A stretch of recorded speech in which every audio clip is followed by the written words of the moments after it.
Stay tuned at Tiberias Indonesia Media.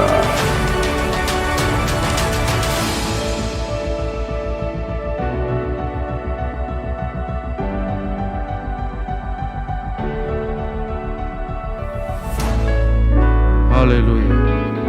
Kami bersyukur Tuhan Yesus untuk kasih-Mu berlimpah bagi kami.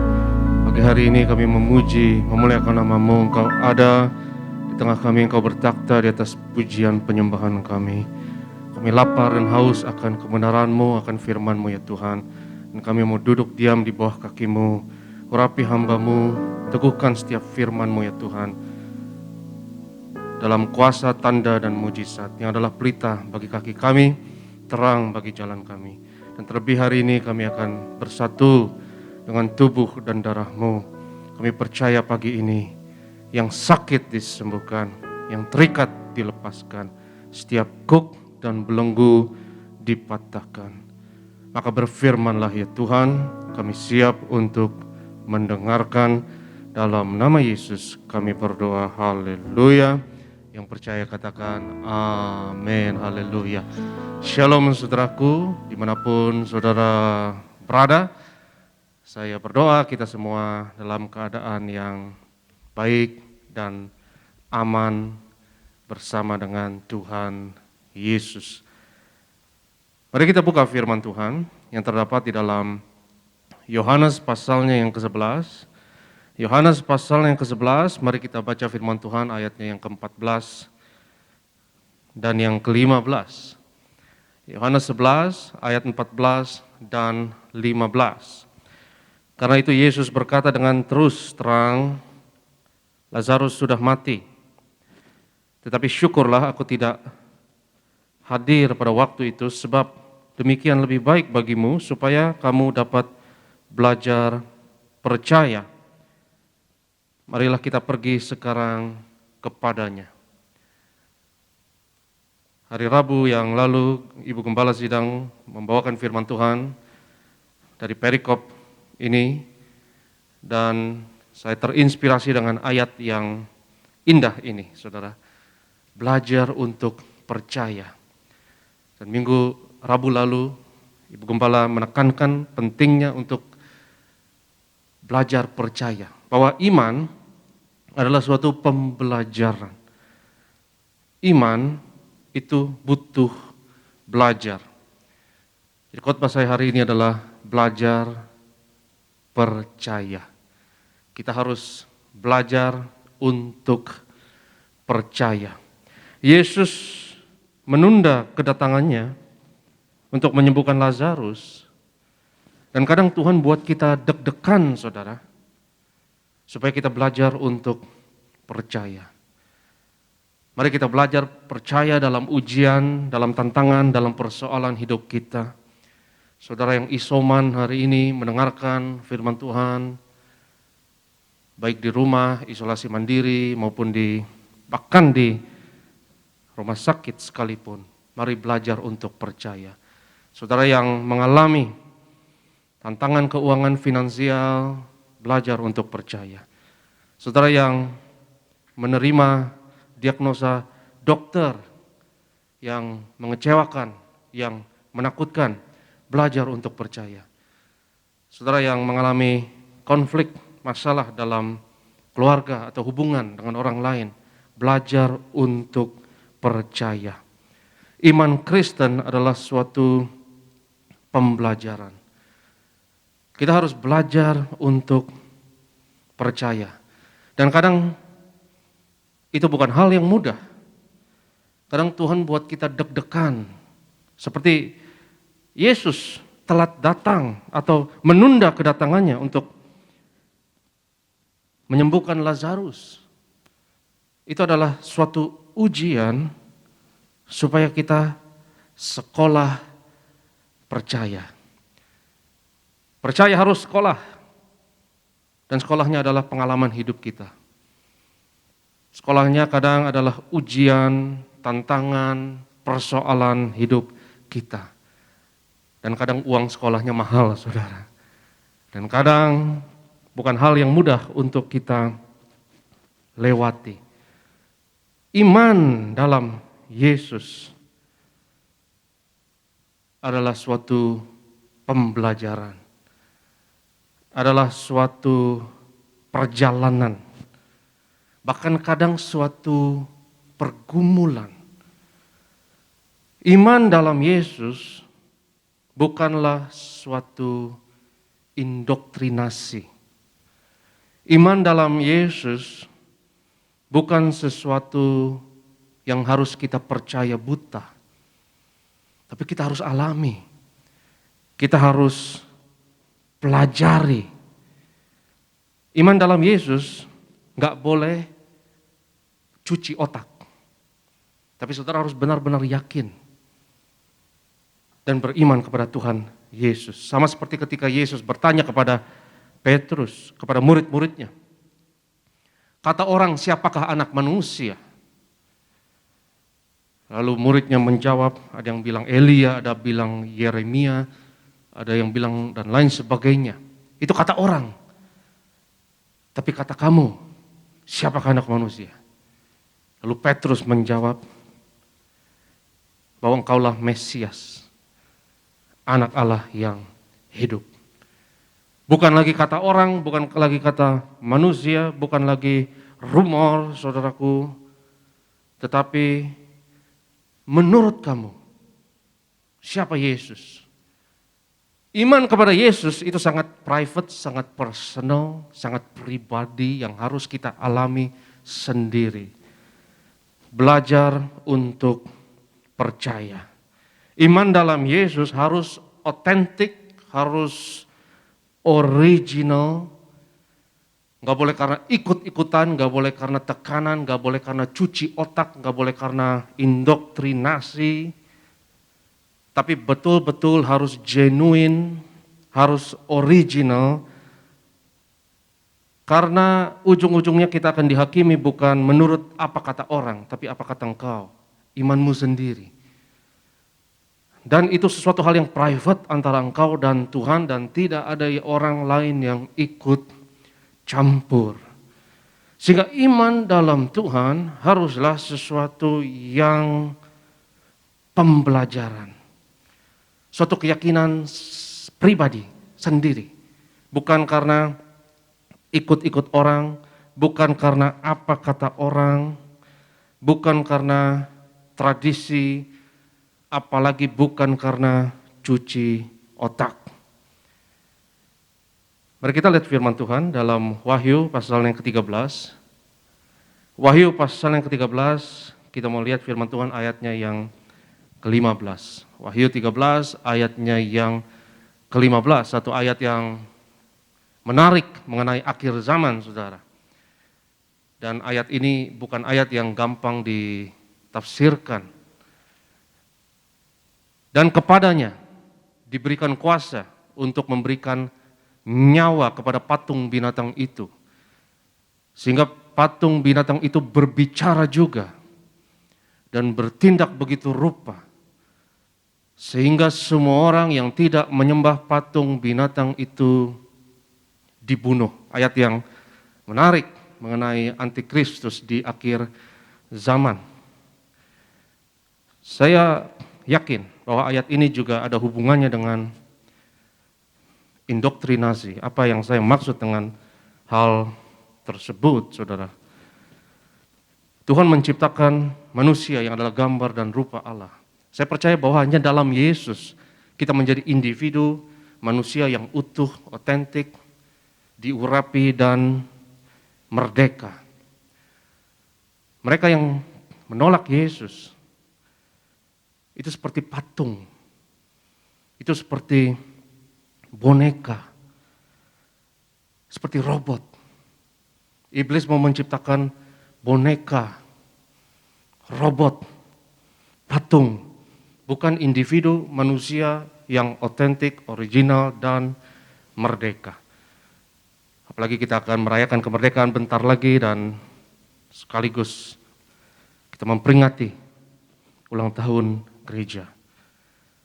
Saudara yang terkasih, hanya dalam Yesus kita bisa otentik dan merdeka. Di luar Yesus engkau hanya patung yang gak punya suara sendiri, yang gak punya keyakinan sendiri, yang nggak punya pendirian sendiri, tapi hanya kepanjangan dari suara sang dalang. Seperti wayang, ya. Wayang itu ada dalangnya. Wayang nggak punya nyawa, nggak punya pendirian, nggak punya suara.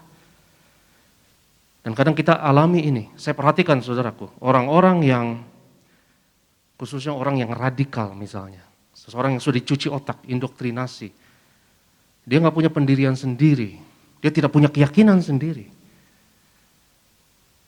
Dan setiap suaranya itu adalah titipan. Dia adalah kepanjangan, dia seperti patung, kepanjangan dari, dia seperti boneka dari tuannya, dari puppet master, seperti marionette, seperti wayang yang dikendalikan oleh dalangnya. Seseorang yang radikal misalnya, dia menjaga, melindungi patung tertentu. Apa itu patung, saudara? Kalau bukan image, rupa.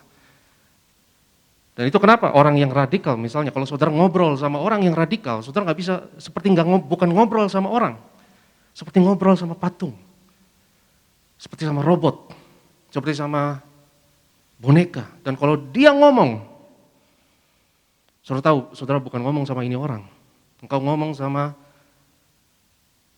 ada yang membajak orang ini, ada yang merasuk, seperti ideologi atau faham radikal yang jahat yang membajak orang tersebut. Dan kadang kita bisa mengenali, saudaraku, ya, kalau saudara tahu kadang saya lagi ngobrol sama orang, saya lagi ngomong sama individu ini. Tapi kalau sudah topik pembicaraan beralih, misalnya kepada agama dan lain sebagainya, saudara tahu, saudara nggak ngomong sama orang, saudara ngomong sama yang menitip pesan tersebut. Ada pesan sponsornya. Dan iblis, kuasa kegelapan, pengajaran yang salah, itu nggak mau kita menjadi individu yang berpikir sendiri, memiliki iman yang pribadi sendiri, saudaraku. Tetapi maunya kita dicuci otaknya.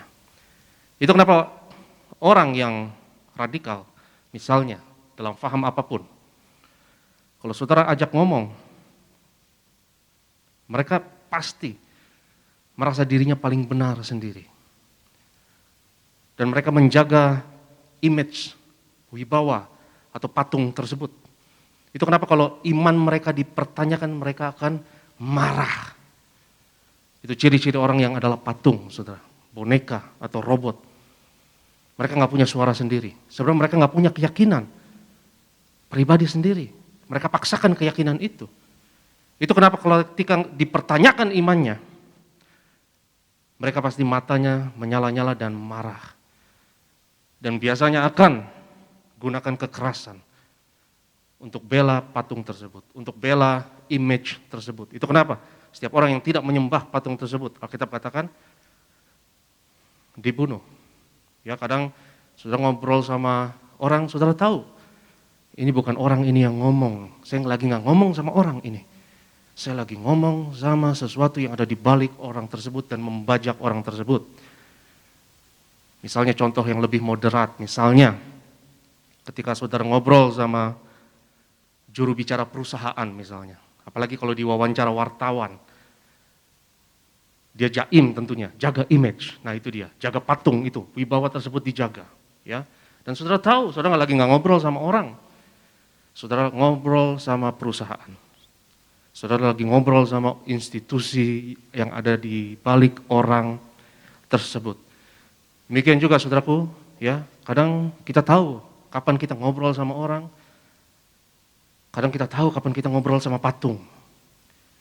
Dan orang tersebut menjadi hanya sebagai boneka. Dan kita hanya bisa ngobrol sama individu, sama orang. Ya kalau ngobrol sama orang itu enak. Itu mengalir, itu lancar, itu spontan. Dan kadang manusia tentu ada baiknya. Ya. Kadang kita nggak terasa ngobrol sama misalnya roh atau ideologi atau faham radikal yang merasuk seseorang sehingga seseorang itu menjadi patung. Karena nggak kerasa, karena individu itu ya baik pada dasarnya. Ya, saudara bisa ngobrol sama orang, misalnya saudara ngobrol tentang cuaca, ya tentang sepak bola, ya enak. Ya, ngobrol sama manusia, sesama manusia yang saling toleran, yang saling mengasihi, enak. Karena kita semua mau suku, agama apapun, ras apapun, kita manusia. Gambar dan rupa Allah. Yang sama-sama dilahirkan, yang sama-sama juga nanti akan mati, saudara. Ada rasa persaudaraan, enak ngobrol sama manusia. Sampai ketika misalnya faham radikal atau ideologi radikal ambil alih. Ya baru saudara tahu, ini ngomong sama tembok ini ngomong sama patung. Dan biasa patung boneka itu sukanya gerombolan. Ya mereka mental kelompok, mental gerombolan. Dan kalau sudah ngumpul patung ini, baru kelihatan. Ya. Kalau mau lihat sebuah doktrin itu benar atau tidak, lihat kelompok, jangan lihat individu. Karena kalau saudara lihat individu, orang ada baiknya, masih kelihatan baik, ramah. Tapi kalau saudara ngumpul, buas, beringas, brutal. Kalau sudah ngumpul, kelihatan binatang yang keluar dari dalam laut yang mengendalikan patung-patung tersebut. Tuhan tidak mau kita indoktrinasi, saudara. Tuhan tidak mau kita percaya karena takut. Terutama karena takut dibunuh, karena terpaksa. Saya harus percaya Yesus pribadi. Dan iman itu harus pribadi. Bukan karena saya anak Pak Paryaji dan Ibu. Iman harus keyakinan dan suara sendiri. Itu pembelajaran, itu pergumulan sendiri, bukan karena tekanan dari siapapun. Karena kalau dari tekanan engkau hanya patung. Karena kalau tekanan engkau hanya boneka. Mungkin engkau alami masa-masa sulit, hari ini tantangan, hari ini saudaraku imanmu diuji dalam api. Engkau harus belajar dan bergumul sendiri. Supaya keyakinan itu bukan kata orang, bukan karena engkau dicuci otaknya, tapi betul-betul dari hati engkau tahu, Yesus adalah Tuhan. Dan imanmu betul-betul kepada Yesus, sehingga engkau bukan hanya sekedar patung. Saya teringat satu cerita ini, saudara. Ya, saudara pernah dengar Pinocchio? Ya, mengenai boneka marionet. Jangan hakimi dan rajam saya dulu, saudara. Mungkin saudara bingung, loh kok pendeta merujuk kepada Pinocchio? Saya jelaskan, saudara. Ya, Pinocchio ini kisah yang sangat saya respect. Karena diciptakan oleh seorang mahasiswa teologi. Dia calon pastor, namanya Carlo Collodi. Ya, jadi dia lulusan sekolah teologi, calon pastor tapi tidak jadi pastor. Itu kenapa Pinocchio itu nama Itali, ini orang di Itali, saudara. Dan dia lulusan teologi yang jadi budayawan. Ya, jadi siapa bilang lulusan teologi harus jadi pendeta? Banyak lulusan teologi yang berhasil di bidang, misalnya bidang budaya, Carlo Collodi ini. Ya, sekaligus saya umumkan, saudara yang tertarik untuk sekolah teologi. Ini ada sekolah teologi yang terakreditasi, yang mantap, namanya Sekolah Tinggi Teologi Tiberias. Mumpung ini lagi ajaran baru, ya teman-teman, anak-anak muda, Bapak Ibu silakan gabung. Kita ada S1, kita ada S2. Ini contoh yang bagus nih, Carlo Collodi, calon pastor tapi nggak jadi pastor, dia lulusan teologi yang berjuang di bidang budaya, dan dia berhasil, luar biasa. Dia ciptakan satu cerita yang unik ini, yang saya mau bongkar hari ini, nilai-nilai Kristiani yang luar biasa dalam Pinocchio. Supaya kita nggak jadi boneka, supaya kita nggak jadi patung, supaya kita nggak dibajak oleh faham radikal atau ideologi. Jadilah manusia yang seutuhnya yang punya keyakinan sendiri, yang berani kritis, ya, dan ajukan pertanyaan. Karena kalau patung nggak berani kritis, ya. Dia cuci otak, indoktrinasi, dia terima semuanya dan dia percaya. Dan kalau imannya dipertanyakan dia akan marah. Ya, dia harus bela patung tersebut. Tapi puji Tuhan, Yesus kita adalah Allah yang hidup, yang kalau Tuhan Yesus dihina, saudara dan saya nggak perlu marah. Karena dia Allah yang hidup. Yang percaya katakan amin. Semoga aminnya saudara, amin yang benar-benar yakin, bukan amin terpaksa. Ya, amin juga nggak boleh terpaksa. Amin nggak boleh ikut-ikutan. Betul-betul harus yang keluar dari dalam hati. Coba slide berikut, saya mau tampilkan gambar ini. Ya, ini bapaknya Pinocchio namanya Geppetto. Ya, Geppetto make a wish upon a star, istilahnya begitu. Ini metafora dari berdoa. Ya, dia buat sebuah marionet boneka Pinocchio dan dia berharap, dia berdoa supaya Pinocchio ini menjadi manusia yang utuh, bukan hanya boneka. Saya percaya itu gambaran bapak yang baik, ayah yang baik seperti itu. Kita nggak mau anak kita jadi boneka. Kita nggak mau anak kita jadi patung. Saya nggak mau memaksakan iman saya kepada anak saya. Anak saya harus menemukan Yesus sendiri dalam hidupnya. Dia harus melakukan perjalanan dan bergumul sendiri. Dan saya tidak boleh indoktrinasi dan ikut campur dalam satu ranah yang sangat privat, pribadi itu antara dia dan Tuhan. Ya, anak saya harus menemukan Tuhan Yesus sendiri. Gak boleh karena anak pendeta Aristo, gak boleh juga karena cucu pendeta Pariaji. Kita sebagai orang tua yang baik harus mau anak jadi manusia yang utuh. Kita gak mau anak kita jadi robot. Kita gak mau anak kita gak punya suara sendiri. Hanya mewakili suara orang lain. Seperti yang saya katakan, saudara, ya, setiap paham yang radikal, mau itu ideologi, mau itu agama, bahkan pernah gereja pun seperti itu, pernah dalam zaman abad kegelapan gereja. Sejarah yang sangat memalukan, gereja sangat korup saat itu dan sangat kejam saat itu. Dan memusuhi sains, ilmu pengetahuan dimusuhi. Dan gereja takut dengan sains. Padahal sains dan ilmu pengetahuan tidak bertentangan dengan iman Kristen, tidak bertentangan dengan Alkitab. Ya, tapi gereja saat itu menganut faham bumi datar, saudara. Dan mengancam membunuh Kopernikus yang mengatakan dari sains bumi ini enggak datar. Padahal ada di kitab Yesaya, Tuhan yang berdiri di atas bulatan bumi.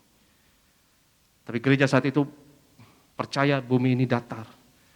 Kopernikus diancam dibunuh, Galileo Galilei juga diancam dibunuh, dan mereka terpaksa menarik pernyataannya, dan sempat dipenjara dan lain sebagainya.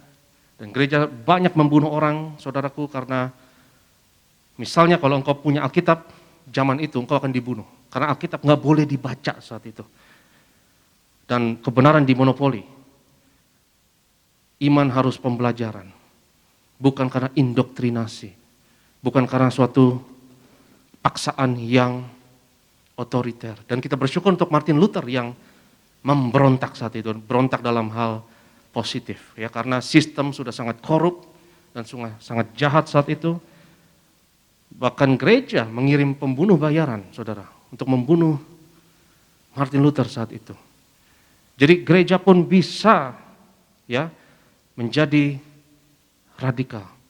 Iman kekristenan tidak boleh cuci otak, nggak boleh karena terpaksa. Karena kalau begitu engkau bukan individu yang utuh, engkau menjadi hanya sebuah boneka. Saya kasih satu contoh, tolong gambar berikut ini, ya. Ini adalah seorang ibu di Korea Utara yang baru saja dioperasi katarak, saudara, oleh satu organisasi kemanusiaan. Dan dia akhirnya bisa melihat untuk pertama kalinya. Sejak dia katarak, ya, dia dioperasi, dan ketika dia buka mata, hal yang pertama yang dia lakukan adalah bukan berterima kasih sama dokter, bukan berterima kasih sama Tuhan, tapi berterima kasih kepada dewa mereka, patung mereka ini. Ya, ini bapaknya Kim Jong Un, Kim Jong Il, dan saya nggak tahu kakeknya Kim Jong Un siapa namanya. Ini dia berterima kasih. Dan terima kasihnya bukan terima kasih karena hati yang tulus, tapi ini karena takut.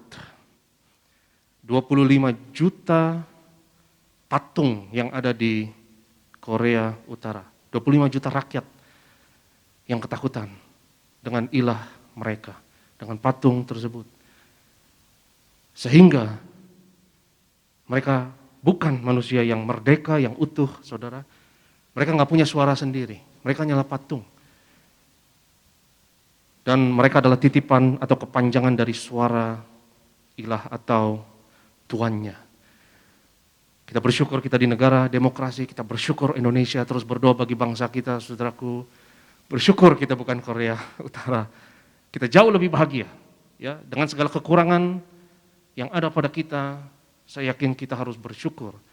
Bayangkan di zaman modern ini, saudara, di zaman yang udah ada internet, ini zaman di mana orang sudah ke bulan dan lain sebagainya, masih ada 25 juta orang yang tersiksa di sebuah negara Korea Utara.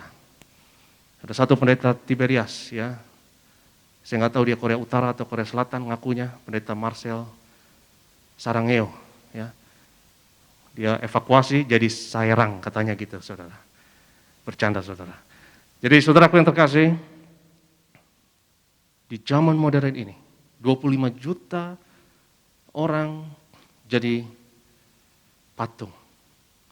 Dan tahukah saudara, 25 juta orang Korea harus percaya bahwa mereka ini, Kim Jong Il dan anaknya sekarang yang memerintah, Kim Jong Un, itu manusia setengah dewa. Mereka harus percaya itu. Dan saya nggak bercanda, ini serius, ya, bahwa rakyat Korea harus percaya mereka manusia setengah dewa, dan mereka percaya bahwa Kim Jong Il ini nggak pernah ke toilet, karena dia manusia setengah dewa. Setiap makanan yang dia makan, karena dia rajin bekerja, akan berubah jadi energi dan tidak perlu ke toilet. Ini nggak bercanda, ini serius. Saya mau ketawa juga, saudara.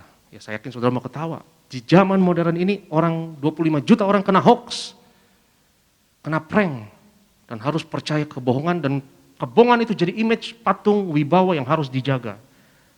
Dan jaganya dengan apa? Dengan kekerasan dan dengan kebohongan yang lain.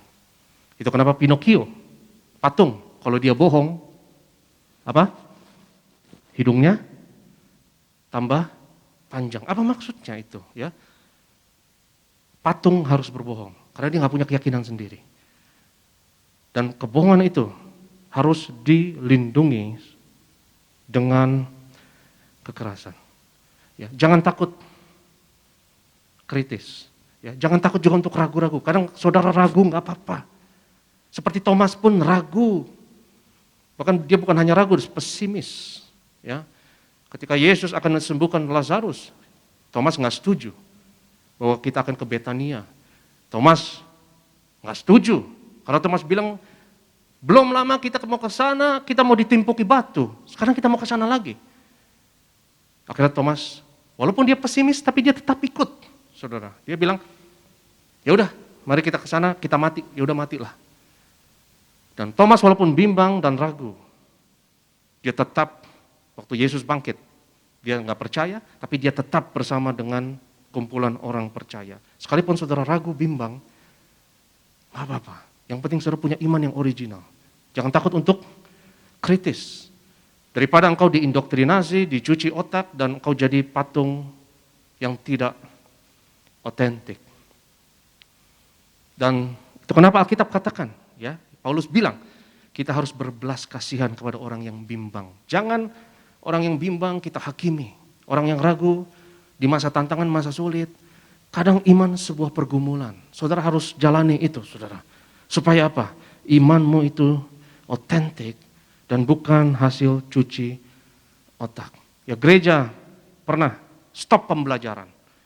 Menjadi suatu sistem yang tertutup dan anti ilmu pengetahuan, anti sains. Padahal saudara tidak bertentangan sama sekali. Dan justru saya berani katakan, sains itu anak kandung dari gereja. Saya berani katakan demikian. Ya, karena bukti sejarah. Karena sejak ada gereja dan kekristenan, ilmu pengetahuan itu subur dan luar biasa. Walaupun anak itu nyaris durhaka, ya, tetapi akhirnya pun sekarang jinak, saudara. Ya. Ada satu ilmuwan yang luar biasa. Slide berikut, saya tampilkan gambar dari seorang ilmuwan yang bernama John Polkinghorne. Quantum scientist, ilmuwan fisika papan atas, yang sekarang jadi pendeta. Ya, dia belajar ilmu kuantum, fisika kuantum. Dan justru banyak pertanyaan imannya itu ditemukan di cabang fisika tercanggih. Bahkan ini cabang ilmu pengetahuan yang paling canggih yang pernah ditemukan manusia, namanya fisika kuantum. Dari fisika kuantum kita temukan nuklir, fisika kuantum kita juga temukan microchip, komputer, dan lain sebagainya. Ya, dia belajar dan dia menemukan Yesus di situ. Orang yang lapar dan haus akan kebenaran. Dan saya percaya kebenaran apapun, kalau kita dengan hati yang terbuka, kita benar-benar lapar dan haus, ujung-ujungnya saya yakin kita akan berjumpa dengan Yesus. Karena urapan itulah, saudaraku, yang mengajar kita. Iman adalah pembelajaran dan urapan itu mengajar kita. Coba kita lihat firman Tuhan 1 Yohanes pasalnya yang kedua.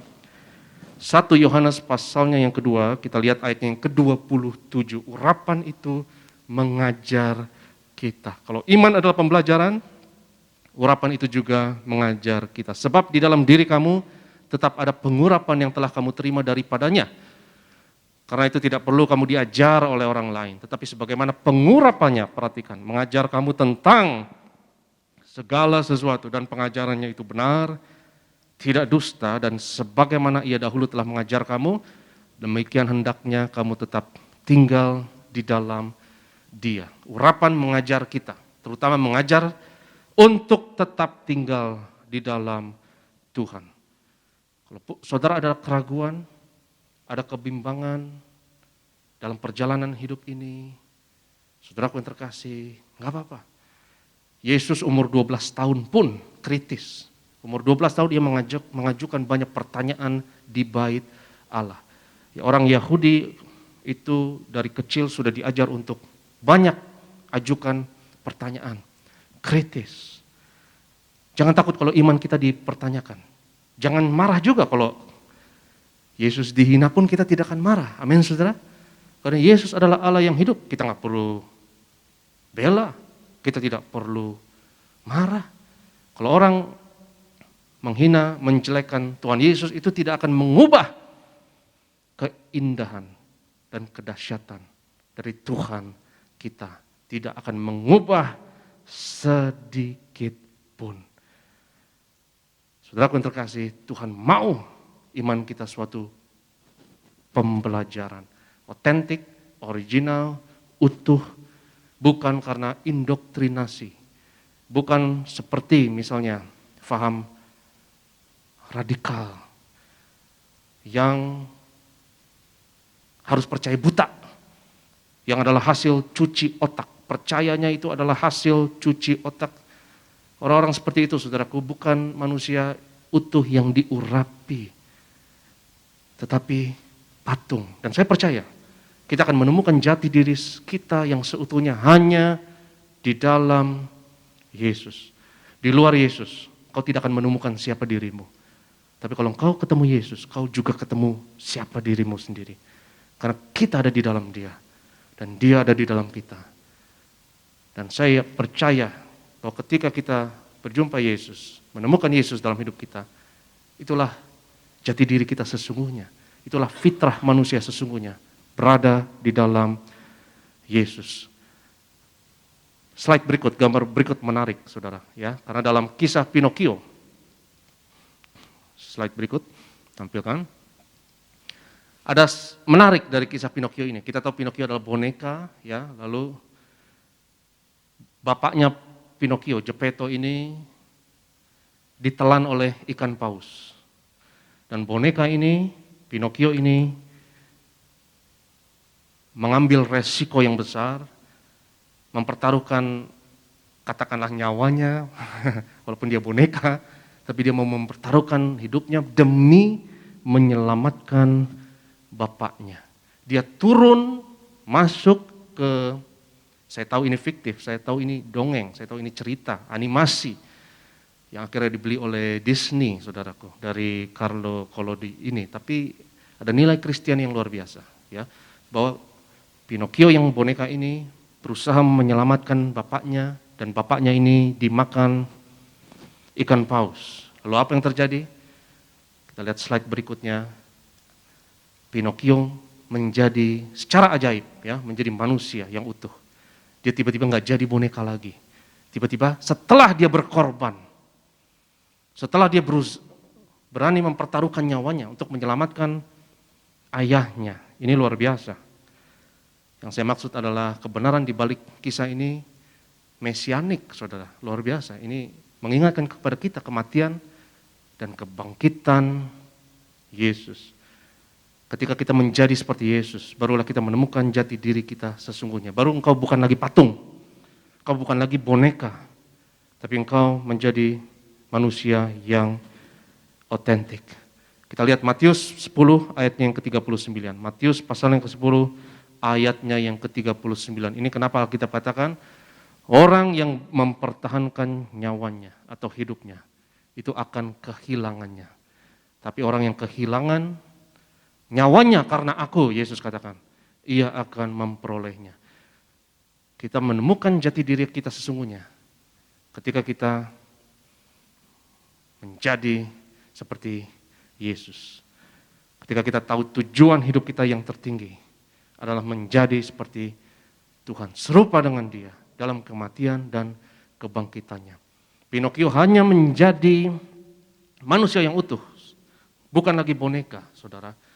Ketika dia berani berkorban. Ya, itu kenapa gembala sidang sering berbicara mengenai roh pengorbanan atau roh martir. Dan saya akan tutup dengan perikop ini, dengan ayat ini. Kita lihat Kejadian pasalnya yang ke-32. Kejadian pasalnya yang ke-32. Dan mari kita lihat ayatnya yang ke-24.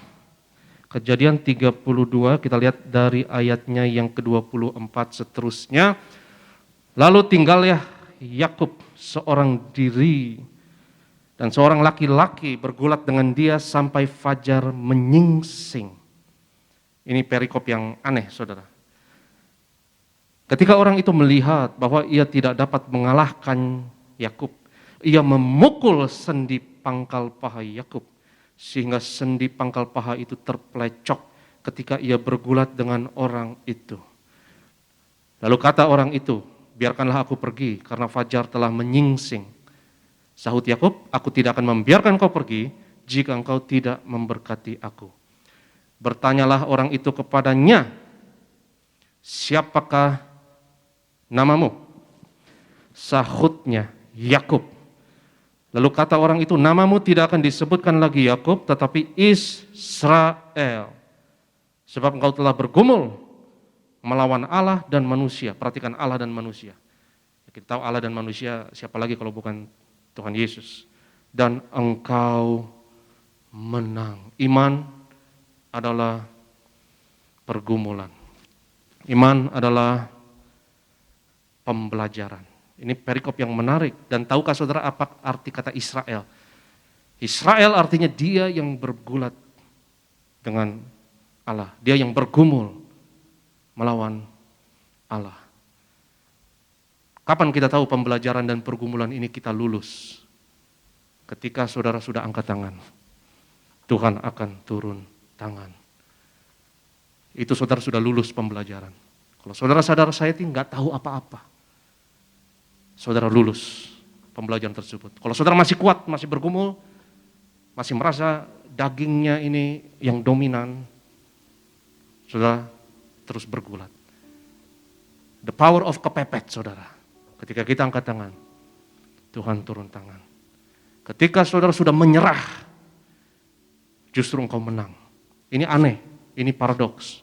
Bahwa Tuhan berkata kepada Yakub, engkau melawan Allah, melawan manusia, engkau menang. Padahal kenyataannya dia kalah.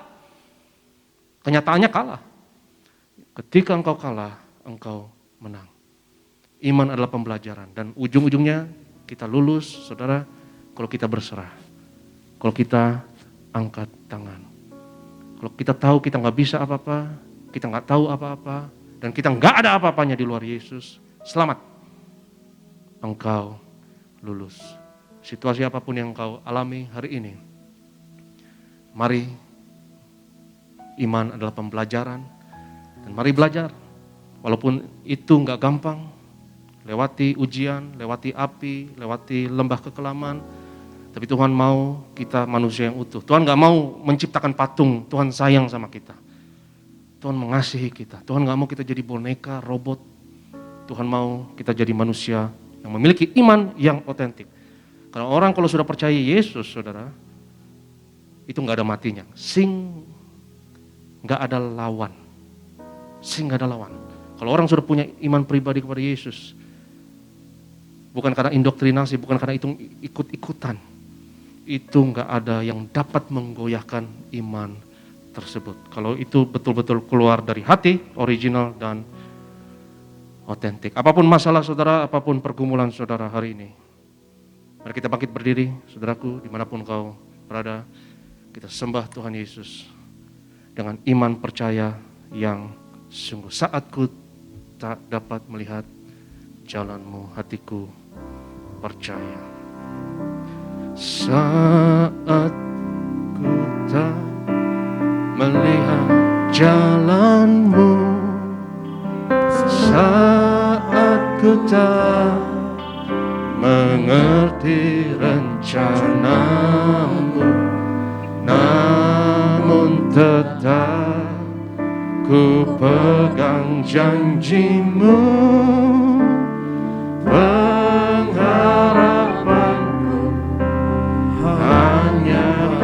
Saat ku tak melihat jalanmu, saat ku tak melihat jalanmu, saat ku tak mengerti rencanamu, namun tetap ku pegang janjimu.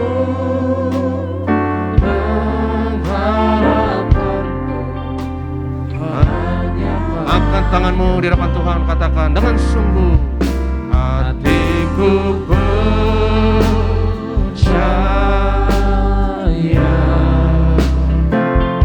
hatiku percaya,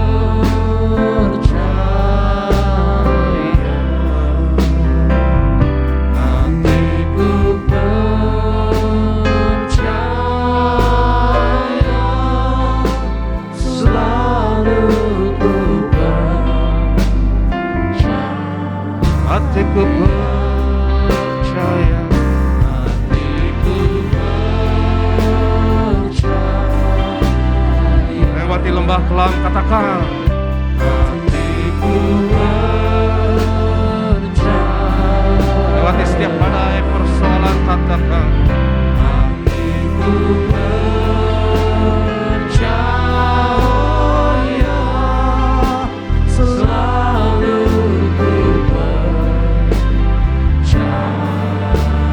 selalu ku percaya, selalu ku percaya, selalu ku percaya, selalu ku percaya. Haleluya, haleluya. Karena iman dalam Yesus harus keluar dari hati yang tulus, harus otentik dan harus original. Mari kita buka firman Tuhan atau tampilkan Mazmur 91. Ini terakhir kali kita akan baca bareng-bareng. Ini sudah yang ke-7 kali saudaraku kita sebagai jemaat Tuhan dimanapun kau berada, kita baca Mazmur 91 ini dan imani ini, pasal ini buat bangsa kita, buat keluarga kita, buat diri kita, buat gereja kita. Mazmur 91 dimanapun kau berada, kita baca sama-sama 1, 2, 3. Orang yang duduk dalam lindungan yang maha tinggi dan bermalam dalam naungan yang maha kuasa akan berkata kepada Tuhan, tempat perlindunganku dan kubu pertahananku, Allahku yang kupercayai. Sungguh dialah yang akan melepaskan engkau dari jerat penangkap burung dari penyakit sampar yang busuk. Dengan kepaknya ia akan menudungi engkau, di bawah sayapnya engkau akan berlindung. Kesetiaannya ialah perisai dan pagar tembok. Kau tak usah takut terhadap kedahsyatan malam, terhadap panah yang terbang di waktu siang, terhadap penyakit sampar yang berjalan di dalam gelap, terhadap penyakit menular yang mengamuk di waktu petang. Walau 1000 orang rebah di sisimu dan 10.000 di sebelah kananmu, tetapi itu tidak akan menimpamu. Kau hanya menontonnya dengan matamu sendiri dan melihat pembalasan terhadap orang-orang fasik. Sebab Tuhan ialah tempat perlindunganmu, yang maha tinggi telah kau buat tempat perteduhanmu. Malapetaka tidak akan menimpa kamu, dan tulah tidak akan mendekat kepada kemahmu. Sebab malaikat-malaikatnya akan diperintahkannya kepadamu untuk menjaga engkau di segala jalanmu. Mereka akan menatang kau di atas tangannya supaya kakimu jangan terantuk kepada batu. Singa dan ular tedung akan kau langkahi, engkau akan menginjak anak singa dan ular naga. Sungguh hatinya melekat kepadaku, maka aku akan meluputkannya, aku akan membentenginya, sebab ia mengenal namaku. Bila ia berseru kepadaku, aku akan menjawab. Aku akan menyertai dia dalam kesesakan, aku akan meluputkannya dan memuliakannya. Dengan panjang umur akan kukenyangkan dia, dan akan kuperlihatkan kepadanya keselamatan daripadaku. Demikian firman Tuhan. Angkat tanganmu sekali lagi. Hatiku percaya, lebih sungguh hatiku percaya.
Dalam kerajaan surga, dalam nama Tuhan Yesus, sungguh hati kami percaya, punya iman yang teguh di dalam Tuhan. Sebab kami percaya, kami aman dalam lindungan Allah. Kami percaya Tuhan Yesus menjaga kami, melindungi setiap kami yang sungguh-sungguh menaruh pengharapan kami kepada Tuhan. Kami bersyukur kalau hari lepas hari, minggu demi minggu, bulan demi bulan, Tuhan beserta kami. Kami percaya yang kami sembah, yang kami puji adalah Juru Selamat kami yang hidup, Allah kami yang setia, yang kasihnya tetap sama, sempurna bagi kami. Kami mengucap syukur buat ibadah pada saat pagi hari ini Tuhan. Kami telah memuji dan menyembah Tuhan. Kami telah diberkati oleh kebenaran firman Tuhan. Kami rindu ucapkan berkat Tuhan bagi hamba-Mu Pendeta Dr. Aristo Pariaji bersama dengan keluarga. Dalam cinta kasih berkat perlindungan Tuhan sempurna dinyatakan bagi hamba-Mu. Dijauhkan dari segala yang jahat di dalam nama Tuhan Yesus. Diberkati Tuhan bersama dengan tim dalam pelayanan. Dimanapun melangkah melayani, memenangkan banyak jiwa-jiwa. Untuk hormat dan kemuliaan nama Tuhan. Kami bersyukur di pagi hari ini sebelum kami masuk dalam sakramenen perjamuan kudus. Terima yang terbaik, tubuh dan darah Tuhan. Kami rindu membawa korban syukur persembahan kami Tuhan. Biar Tuhan yang berkati setiap kami, memberi kami kekurangan. Sebab kami percaya kemenangan disediakan bagi kami. Kami percaya Tuhan Yesus, setiap yang kami kerjakan, kami lakukan saat hidup kami benar. Bahkan kami hidup dalam pertobatan. Kami percaya ada kemenangan, ada pemulihan, ada promosi, ada percepatan daripada Tuhan. Kami ucapkan berkat bagi setiap para jemaat Tuhan. Setiap kami bawa persembahan kami dengan ucapan syukur. Ini doa kami persembahkan hanya bagi satu nama yang hidup, nama Tuhan Yesus Kristus. Haleluya. Yang percaya bersama-sama kita katakan amin. Terpuji nama Tuhan. Ucapan banyak terima kasih buat setiap program persembahan saudara di pagi hari ini. Kita siapkan hati kita masuk dalam sakramenen perjamuan kudus. Kita siapkan roti dan anggur, sambut yang terbaik, tubuh dan darah Tuhan Yesus Kristus. Sama-sama di hadapan Tuhan di pagi hari ini.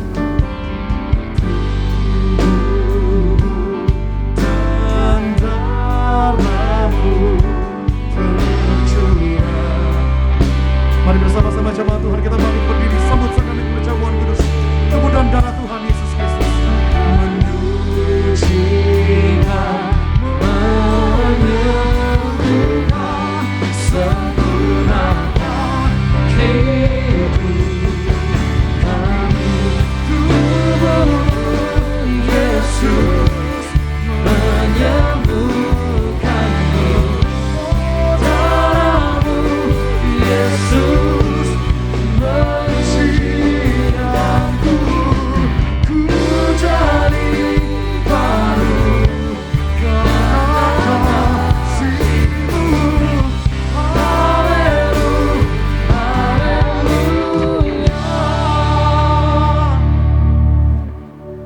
Kami bersyukur Tuhan Yesus untuk karya penebusan yang Kau kerjakan di atas kayu salib yang sudah selesai, yang sempurna bagi kami, di mana kami semua adalah warisnya lewat tubuh dan darah-Mu. Kami menghampiri meja perjamuan-Mu yang kudus dengan roti dan anggur di tangan kami. Roti dan anggur adalah bukti setiap penyakit kami sudah disembuhkan. Semuanya sudah selesai di atas kayu salib. Dengan tubuh darah Yesus kami nyatakan karya penebusan Yesus 2000 tahun yang lalu berlaku atas kami, atas keluarga kami. Mari kita angkat tubuh Tuhan. Yesus adalah imam besar agung dari pengakuan iman kita. Inilah pengakuan kita. Kita katakan bersama dalam nama Yesus. Inilah roti yang turun dari surga. Inilah tubuh Tuhan Yesus Kristus yang tergantung di atas kayu salib, yang pertama yang memberi keselamatan, hidup kekal di kerajaan surga. Yang kedua, tubuh Yesus menyempurnakan tubuhku agar sehat sempurna, menyempurnakan jiwa dan rohku agar aku dan keluargaku dibangkitkan pada akhir zaman. Yang ketiga, tubuh Yesus tertikam, tertombak di atas kayu salib. Kami tolak pisau operasi, pisau bedah, tidak jamah tubuhku. Kami tolak terkapar di rumah sakit. Kami tolak terkapar di meja operasi. Kami tolak terkapar di ruang ICU. Kami tolak celaka, mara bahaya, malapetaka. Kami tolak terkapar di ruang ICU. Aku percaya segala kutuk, segala penyakit, kelemahan sudah diangkat, sudah diselesaikan di atas kayu salib dalam nama Yesus. Inilah tubuh Tuhan Yesus Kristus. Mari kita makan, inilah tubuh Yesus.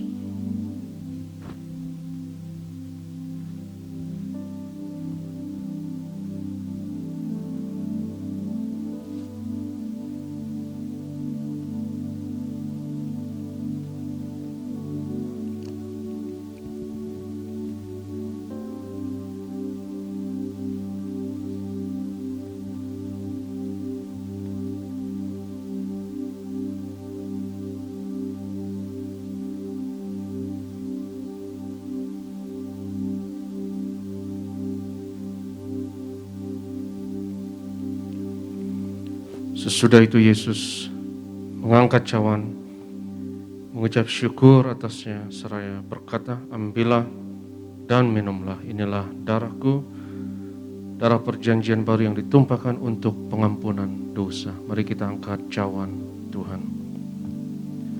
Dalam nama Yesus, inilah darah Tuhan Yesus Kristus yang tercurah di atas kayu salib sebagai perjanjian yang baru dan yang kekal, yang pertama, yang memberi pengampunan atas segala dosa, kesalahan kami.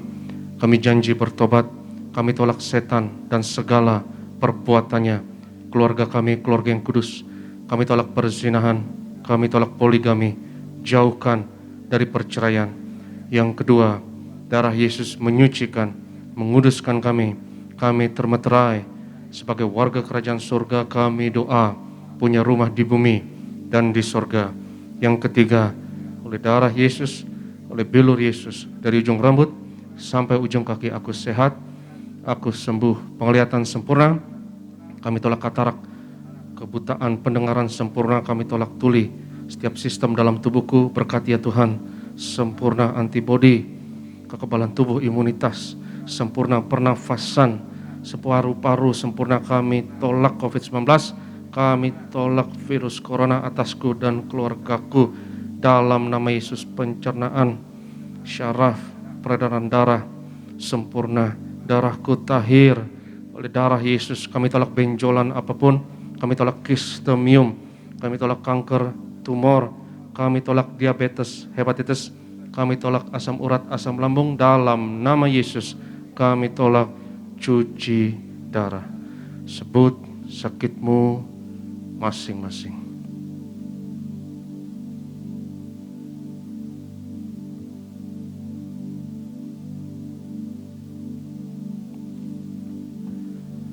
Tuhan Yesus yang mengajarkan perjamuan kudus ini lebih dari roti mana. Bangsa Israel 40 tahun di padang gurun dengan roti mana makan tidur, diberkati tidak kekurangan, kasut jubah tidak rusak, selalu baru. Aku percaya dengan tubuh darah Yesus, berkat-Ku lebih dari roti mana. Kami tolak kemiskinan, kami tolak roh kegagalan, roh kekurangan, hutang-hutang pribadi.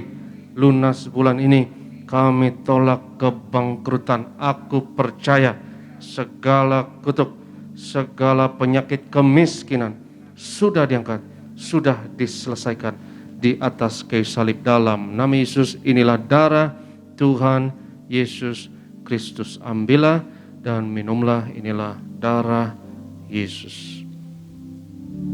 Firman Tuhan katakan, 2-3 orang percaya sepakat, apa yang diikat di bumi, diikat di surga. Apa yang dilepaskan di bumi, dilepaskan di surga. Mari kita sepakat, kita angkat minyak urapan ini, dimanapun kita berada, sama-sama kita katakan, dalam nama Bapa, Anak, Roh Kudus, dalam nama Tuhan Yesus Kristus. Inilah minyak urapan yang kudus untuk memuliakan Allah dan manusia. Kami muliakan Yesus, Tuhan dan Allah kami, yang ada di tengah kami, memberkati kami. Setiap tetes oles dari minyak urapan ini, yang sakit disembuhkan, mengusir setan-setan, hancurkan kuasa kegelapan, patahkan segala kuk dan belenggu dalam nama Yesus. Inilah minyak urapan.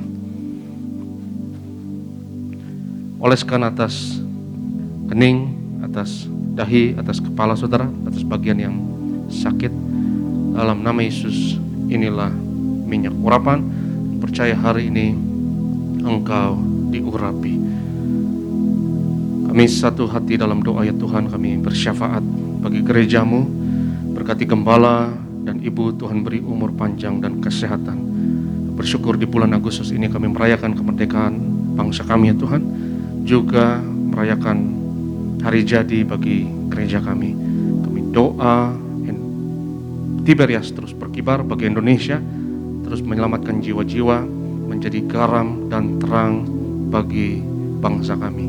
Berkati ya Tuhan setiap hamba-hambamu yang melayani saat ini, serahkan Bapak Glenn dan rekan worship leader, juga Pak Renaldi dan imam pemusik, juga para singer. Berkati dan lindungi para media ya Tuhan.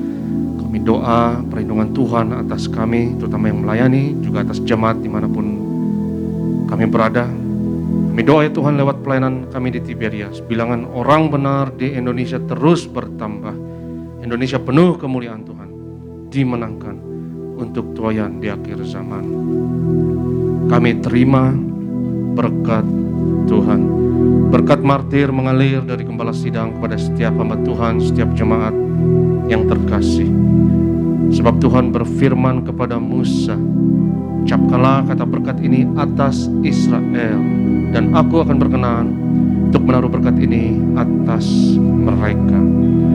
Yevarecha Adonai v'yish merecha, Yair Adonai panav elecha v'chun necha, Yisa Adonai panav elecha v'yashem necha. Shalom. Tuhan memberkati engkau dan Tuhan melindungi engkau.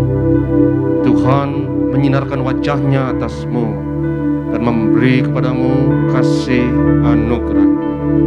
Tuhan menghadapkan wajahnya kepadamu dan memberi bagimu shalomnya, damai sejahteranya untukmu dan anak-anakmu. Yang diberkati Tuhan, sama-sama katakan amin.